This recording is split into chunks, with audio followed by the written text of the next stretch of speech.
Gridiron fanatics out there. Glad you could join us for another edition of Gridiron Gab Pro Style.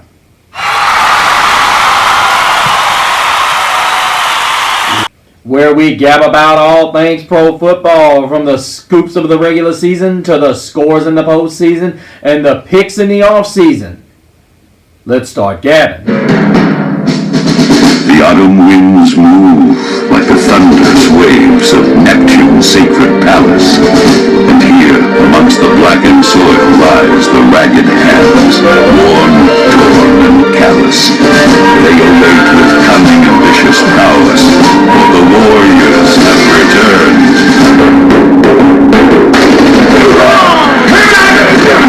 Come on, Dave! Don't do it! No way! Ready, fire!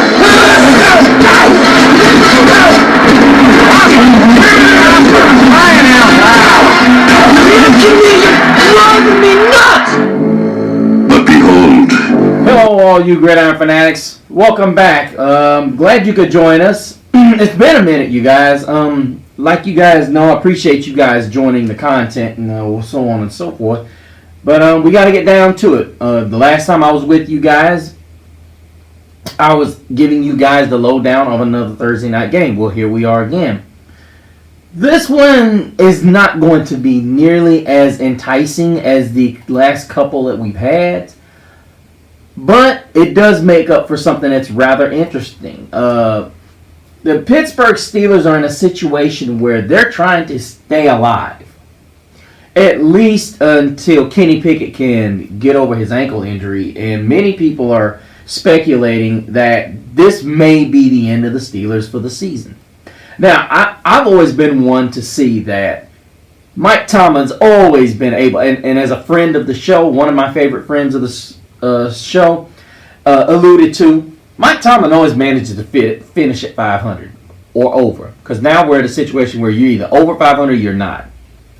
He's never had that problem. It could be he has to win 6 in a row, or whatever. He manages to get this team ready for whatever it has to do. But anyhow, looking here, they've got the 2-10 Patriots and no Kenny Pickett. Now, judging by what I've seen, I try not to do a lot of work on with Vegas and whatnot, what the spreads are and this, that, and the other. I try to look more along the lines of what this team is capable of doing. Now, ESPN Analytics says that the Patriots only have a 35% chance to win this game. It's Thursday night, guys. Anything can happen. And not to mention, even though Mitch Trubisky's going to be starting this game, he has shown, well, let me rephrase that. George Pickens has shown the ability to make pretty much either Kenny Pickett or Mitchell Trubisky look good. And there's really no antidote for this guy. He's a good freak of nature. He really is. Standing 6'3", 200 pounds. I think that's slightly undersized, but hey, we're looking at a guy that averages 17 yards a grab, and that's being generous because given all of the big throws, big catches that he makes. And I honestly think that Mitch Trubisky is going to try to get the ball down the field, but here's the thing. I believe, this is just me, you guys, I believe in Belichick in trying to bounce back. I know what people are going to say. He's 2-10. This is going to be the worst season of his coaching career. He doesn't give it up. He tries to catch the Carolina Panthers so he can get Caleb Williams. I don't know if that's completely accurate. I don't think, well, I'll say this. Do I think the Patriots are a quarterback away from being a really good football team? It would stand to reason. And I just think that, for no more than what it's worth, I think Mac Jones was a waste of time. If I would have done the show earlier, he would have been one of the guys I said, no. Mac Jones does not have it. And I think everybody knows that now, but, hey, what do I know?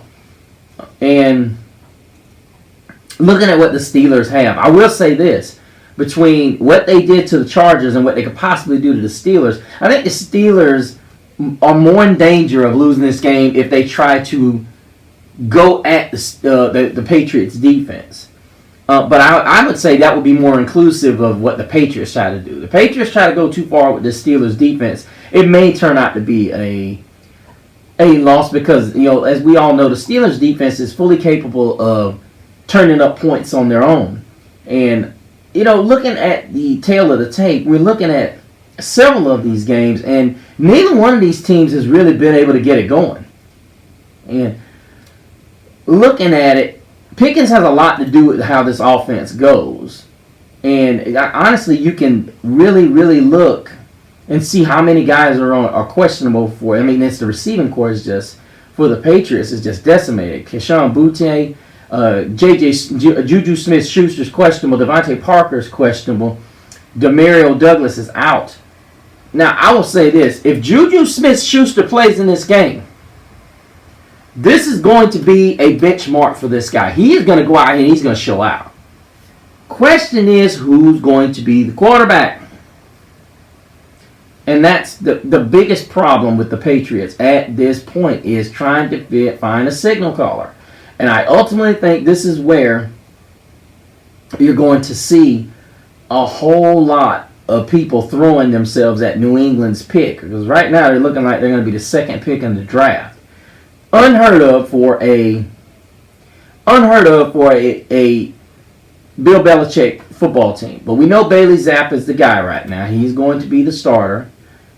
And, pretty cool considering this kid was a baller outside of Western Kentucky. It wouldn't shock me if this guy comes out and he does his thing, because he played exceptionally well for a couple of games and then he got benched again. It would not shock me. I'm going to watch this game with a very good interest Thursday night. Not only because I don't have anything else to do, but I'm going to watch it and see if these guys can really put something together, because the defense is playing exceptionally well. For somebody to hold the Los Angeles Chargers to only 2 field goals is pretty impressive. But this is what I expect to happen. I mean, this is going to be a snooze fest. We know Mitch Trubisky's playing. Now, Bailey Zapp could make this game interesting, you guys. He has the ability to throw it down the field and throw it down the field often. Remember, he was a gunslinger at Western Kentucky. I think he was right around high 4,000, maybe 5,000 yards there. Very good. But let's not forget, Pittsburgh's defense is really good. They make plays. They get the ball down the field. They don't play around. I think, ultimately, this is just me. I'm going to call the upset, even though it's in Heinz Field. I'm calling it upset for this reason. Mitch Trubisky turns the ball over. Bailey Zapp could turn it over too. I ultimately think what happens is Pittsburgh and New England play just one of the most boring games of the year. New England makes fewer mistakes. New England capitalizes more on the mistakes that are made.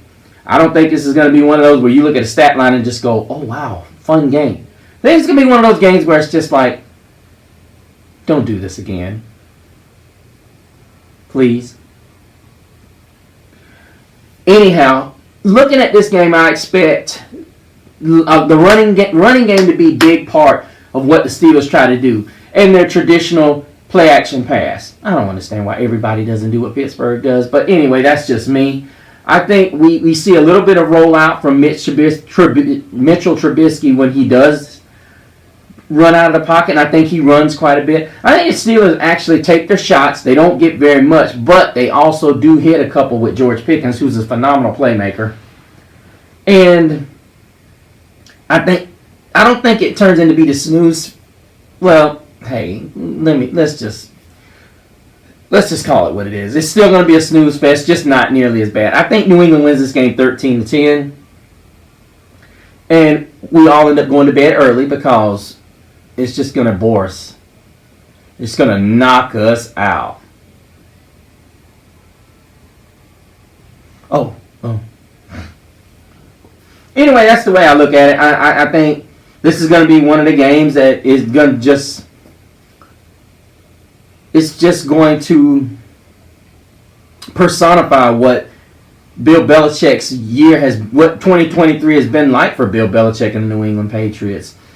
And it's just going to be one of those things where he's possibly racing the Carolina Panthers for the #1 overall selection in this coming draft. And it just, I don't want to say deteriorates his legacy, but it diminishes it. Sadly, but true. But let me know what you guys think. I've taken the Patriots by 3. And just go on to the Facebook at Gridiron Gab Pro Style on Facebook, and then also go to Gridiron Gab Pro Style on the YouTube, and let me know what you guys think. Also go to my Instagram page. Let me so you can find out what other shows I'm involved in or what shows I have coming into development.